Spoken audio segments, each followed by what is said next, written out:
अस्सलाम वालेकुम की हाल है जी तुहाडा। उम्मीद है तुसीं ठीक होने आ। फैसलाबाद के इलाके च एक कतल हो गया जिहदे च भांजे ने अपनी खाला नूं छत तो धक्का दे के कतल करता। अच्छा मामला की होया वो तुहाडे नाल डिस्कस करदे हां ते उस तो बाद तुसीं अपनी राय कमेंट च जरूर देना कि ये की वजह बनी। अच्छा ये लड़की जिहड़ी है ना ये अपने दूसरे रिश्तेदारां दे घर पिंड दे विच ही गई सी ते उत्थे कपड़े धो रही सी। दो औरतां घर च सीगियां ते हसनैन नामी भांजा जिहड़ा ना ਉਹਦਾ ਉਹਨੇ ਉਹਨੂੰ कतल ਕੀਤਾ किस तरह और वजह की बनी। ਉਹ ਇਹ ਹੋਇਆ ਕਿ ਜਦੋਂ ਉਹ ਬੱਚੀ ਜਿਹੜੀ ਆ ਉਹ ਕਹਿੰਦੇ ਕਿ 2 ਤੋਂ 3 ਵਾਰੀ ਘਰੋਂ ਨੱਸ ਕੇ ਵੀ ਗਈ ਆ। ਅੱਛਾ ਜਦੋਂ ਪਹਿਲੀ ਵਾਰੀ ਉਹ ਨੱਸ ਕੇ ਗਈ ਆ ਤੇ ਉਹਨੇ ਜਾ ਕੇ ਉਸ ਮੁੰਡੇ ਦੇ ਨਾਲ ਨਿਕਾਹ ਕਰ ਲਿਆ। ਫਿਰ ਪਰਿਆ ਪੰਚਾਇਤ ਬੈਠੀ, ਪੰਚਾਇਤ ਬੈਠ ਗਈ। ਪੰਚਾਇਤ ਨੇ ਬੈਠ ਕੇ ਤੇ ਉਹ ਮਾਮਲਾ ਦੇਖੇ ਤੇ ਕੁੜੀ ਦੇ ਮਾਂ ਪਿਓ ਨੇ ਉਹ ਬੱਚੀ ਜਿਹੜੀ ਸੀ ਕਿਸੇ ਹੋਰ ਪਾਸੇ ਮੰਗੀ ਸੀ। ਜਦੋਂ ਹੋਰ ਪਾਸੇ ਮੰਗੀ ਸੀਗੀ ਉਹ ਕਹਿੰਦੇ ਸੀ ਜਿੱਥੇ ਅਸੀਂ ਜ਼ੁਬਾਨ ਦਿੱਤੀ ਆ ਅਸੀਂ ਇਸ ਬੱਚੀ ਦਾ ਰਿਸ਼ਤਾ ਉੱਥੇ ਹੀ ਕਰਨਾ, ਅਸੀਂ ਇੱਧਰ ਨਹੀਂ ਕਰਨਾ, ਅਸੀਂ ਆਪਣੀ ਬੱਚੀ ਨੂੰ ਵਾਪਸ ਲੈ ਕੇ ਜਾਣਾ। ਤੇ ਉਹ ਉੱਥੋਂ ਆਪਣੀ ਬੱਚੀ ਨੂੰ ਵਾਪਸ ਲੈ ਆਏ ਤੇ ਉਸੇ ਪੰਚਾਇਤ ਦੇ ਵਿੱਚ ਇਹ ਵੀ ਤੈਅ ਪਾਇਆ ਕਿ ਇਹ ਬੱਚਾ ਉਹਨੂੰ ਤਲਾਕ ਦੇ ਦੇਗਾ। ਤਲਾਕ ਦੇਣ ਤੋਂ ਬਾਅਦ 'ਚ ਵੀ ਕੋਈ 1-2 ਵਾਰੀ ਇਸੇ ਤਰ੍ਹਾਂ ਦਾ ਮਾਮਲਾ ਹੋਇਆ ਤੇ ਜਿਹਦੀ ਵਜ੍ਹਾ ਨਾਲ ਹਸਨੈਨ ਜਿਹੜਾ ਉਸ ਔਰਤ ਦਾ ਭਾਂਜਾ ਸੀਗਾ ਉਹਨੇ ਇੱਕ ਦਿਨ ਕੀ ਕੀਤਾ ਕਿ ਉਹ ਕੱਲੀ ਘਰ 'ਚ ਸੀ, ਇੱਕ ਦੂਸਰੀ ਔਰਤ ਵੀ ਘਰ 'ਚ, 2 ਔਰਤਾਂ ਘਰ 'ਚ ਕੱਲੀਆਂ ਸੀਗੀਆਂ। ਉਹ ਕੱਪੜੇ ਧੋ ਰਹੀ ਆ, ਇੱਕ ਔਰਤ ਕਮਰੇ ਦੇ ਵਿੱਚ ਸਫਾਈ ਕਰ ਰਹੀ ਆ, ਬਿਸਤਰੇ ਬੁਸਤਰੇ ਇਕੱਠੇ ਕਰ ਰਹੀ ਆ। ਸੁਬਾਹ ਦਾ ਹੀ ਟਾਈਮ ਆ, ਬਾਕੀ ਬੰਦੇ ਜਿਹੜੇ ਘਰ ਦੇ ਉਹ ਸਾਰੇ ਕੰਮਾਂ ਤੇ ਗਏ ਆ।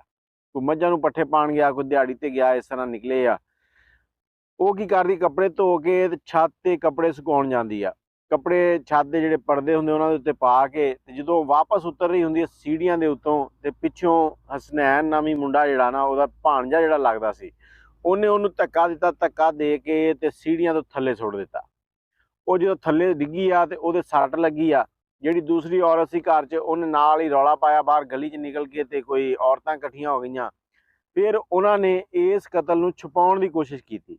ਇਸ ਤਰ੍ਹਾਂ ਕਿ ਜਦੋਂ ਔਰਤਾਂ ਇਕੱਠੀਆਂ ਹੋਈਆਂ ਉਹਨਾਂ ਨੇ ਵੇਖਿਆ ਕਿ ਉਹਦੇ ਸਾਹ ਖਤਮ ਹੋ ਗਏ, ਉਹ ਮਰ ਚੁੱਕੀ ਆ। ਬਜਾਏ ਇਸ ਦੇ ਕਿ ਪੁਲਿਸ ਨੂੰ ਫੋਨ ਕਰਦੇ, 15 ਤੇ ਕਾਲ ਕਰਦੇ, ਪੁਲਿਸ ਆਉਂਦੀ, ਪੋਸਟਮਾਰਟਮ ਹੁੰਦਾ ਤੇ ਮੁਲਜ਼ਮ ਨੂੰ ਫੜਿਆ ਜਾਂਦਾ। ਉਹਨਾਂ ਨੇ ਇਹਨੂੰ ਇੱਕ ਹਾਦਸੇ ਦਾ ਰੂਪ ਦਿੱਤਾ ਕਿ ਇਹ ਅਚਾਨਕ ਉੱਤੋਂ ਡਿੱਗ ਪਈ ਆ, ਡਿੱਗ ਕੇ ਤੇ ਇਹ ਜਿਹੜੀ ਹੈ ਨਾ ਮਰ ਗਈ ਆ। ਲੇਕਿਨ ਕਿਸੇ ਬੰਦੇ ਨੇ ਪਿੰਡ ਦੇ ਵਿੱਚੋਂ ਹੀ ਸ਼ਾਇਦ ਪੁਲਿਸ ਨੂੰ ਕਾਲ ਕੀਤੀ। ਉਹਦੇ ਜਨਾਜ਼ੇ ਤੋਂ ਪਹਿਲੇ ਹੀ ਪੁਲਿਸ ਆਈ ਆ ਤੇ ਪੁਲਿਸ ਨੇ ਆ ਕੇ ਫਿਰ ਲਾਸ਼ ਨੂੰ ਤਹਿਵੀਲ 'ਚ ਲਿਆ, ਪੋਸਟਮਾਰਟਮ ਹੋਇਆ ਤੇ ਉਸ ਤੋਂ ਬਾਅਦ ਪਤਾ ਲੱਗਾ ਕਿ ਇਹ ਹਾਦਸਾ ਨਹੀਂ, ਇਹਨੂੰ ਜਾਣਬੁੱਝ ਕੇ ਧੱਕਾ ਦਿੱਤਾ ਗਿਆ ਤੇ ਫਿਰ ਇਹ ਡਿੱਗ ਕੇ ਮਰ ਗਈ ਹੈ। ਅੱਛਾ ਮਾਂ ਪਿਓ ਪਤਾ ਨਹੀਂ ਕਿਉਂ ਇਸ ਤਰ੍ਹਾਂ ਦੇ ਕੰਮ ਕਰਦੇ ਆ। ਦੂਸਰਾ ਬੱਚੀਆਂ ਨੂੰ ਵੀ ਚਾਹੀਦਾ ਕਿ ਮਾਂ ਪਿਓ ਦੀ ਇੱਜ਼ਤ ਦਾ ਖਿਆਲ ਕਰਨ, ਕਿਉਂਕਿ ਬੱਚੀਆਂ ਜਿਹੜੀਆਂ ਨਾ ਮਾਂ ਪਿਓ ਵਾਸਤੇ ਬਹੁਤ ਹੀ ਜ਼ਰੂਰ ਇੰਪੋਰਟੈਂਟ ਹੈ। ਇਹ ਕਹਿ ਲਓ ਕਿ ਉਹਨਾਂ ਦੀ ਮਾਂ ਪਿਓ ਦੀ ਇੱਜ਼ਤ ਬੱਚੀਆਂ ਦੇ ਸਿਰ ਤੇ ਆ ਤੇ ਇਹੋ ਜਿਹੇ ਫੈਸਲੇ ਨਾ ਕਰਨ। ਤੇ ਦੂਸਰੀ ਗੱਲ ਇਹ ਕਿ ਜਦੋਂ ਬੱਚੀਆਂ ਘਰ ਦੇ ਵਿੱਚ ਇਹੋ ਜਿਹਾ ਕੋਈ ਮਾਮਲਾ ਵੇਖਦੇ ਹੋ ਕਿ ਗੱਲ ਕਹਿ ਰਹੀਆਂ ਤਾਂ ਤੁਸੀਂ ਵੀ ਛਾਣਬੀਨ ਕਰੋ। ਜੇ ਤੁਹਾਨੂੰ ਉਹ ਕੋਈ ਕੰਮ ਚੰਗਾ ਲੱਗਦਾ, ਮੁੰਡਾ ਚੰਗਾ ਲੱਗਦਾ ਤੇ ਉਹਨਾਂ ਦਾ ਨਿਕਾਹ ਕਰ ਦਿਓ। ਸਭ ਤੋਂ ਬਿਹਤਰੀਨ ਇਹੀ ਆ। ਤੇ ਇਸ ਕੇਸ ਦੇ ਵਿੱਚ ਹੁਣ ਉਹ ਮੁਲਜ਼ਮ ਜਿਹੜਾ ਆ ਭਾਂਜਾ ਉਹ ਸਲਾਖਾਂ ਦੇ ਪਿੱਛੇ ਆ।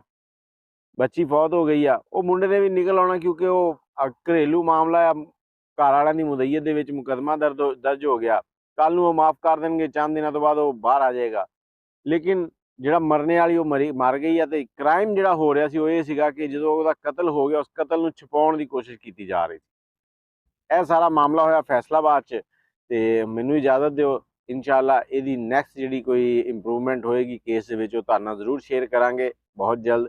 ਚੈਨਲ ਨੂੰ ਸਬਸਕ੍ਰਾਈਬ ਕਰ ਦਿਓ। ਮੈਨੂੰ ਇਜਾਜ਼ਤ ਦਿਓ। ਅੱਲਾ ਹਾਫਿਜ਼।